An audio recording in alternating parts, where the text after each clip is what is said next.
الحمد لله وحده والصلاة والسلام على من لا نبي بعده أما بعد فأعوذ بالله من الشيطان الرجيم بسم الله الرحمن الرحيم والسماء ذات البروج واليوم الموعود وشاهد ومشهود صدق اللہ العظیم۔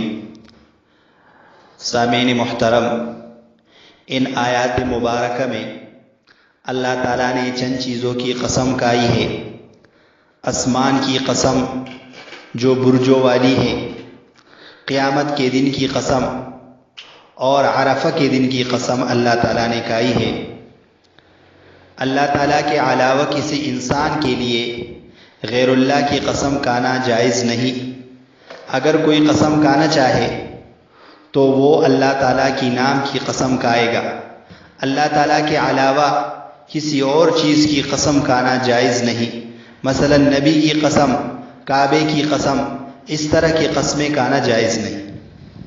اور اللہ تعالیٰ جب کسی چیز کی قسم کھاتے ہیں تو اس سے مراد اس چیز کی عزت بیان کرنی ہوتی ہے کہ یہ چیز اللہ تعالیٰ کے ہاں بہت معزز ہے، اس کا بہت بڑا مرتبہ اور مقام ہے، اس وجہ سے اللہ تعالیٰ نے اس کی قسم کھائی ہے۔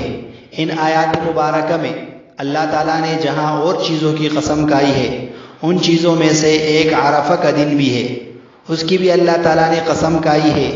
وشاہد ومشہود، یہ جو عرفہ کا دن ہے یہ بہت مبارک دن ہے، اور احادیث مبارکہ میں بھی اس دن کی بہت زیادہ فضیلتیں آئی ہیں۔ خاص کر اس دن کا جو روزہ ہے اس کے بارے میں حضرت قتادہ بن نعمان رضی اللہ عنہ سے روایت ہے کہ میں نے رسول اللہ صلی اللہ علیہ وسلم کو یہ ارشاد فرماتے ہوئے سنا کہ جس نے عرفہ کے دن روزہ رکھا اللہ تعالیٰ اس کی گزشتہ سال اور آئندہ سال کے گناہوں کو معاف کر دیں گے۔ اس حدیث پاک میں حضور صلی اللہ علیہ وسلم نے عرفہ کے دن کی روزے کی فضیلت بیان فرمائی ہے کہ جو شخص اس دن روزہ رکھے گا اللہ تعالیٰ اس کے گزشتہ سال اور آئندہ سال کے گناہوں کو معاف فرما دیں گے۔ یہ جو روزہ ہے اس میں کس تاریخ کا اعتبار ہوگا، یہ بھی ایک بہت بڑا مسئلہ آج کل چل رہا ہے کہ جو شخص روزہ رکھے گا تو وہ کس تاریخ کے اعتبار سے روزہ رکھے گا، یعنی جس دن حاجی وہاں عرفہ میں قیام کرتے ہیں اس دن وہ روزہ رکھے گا یا اپنے شہر کا اعتبار کرے گا۔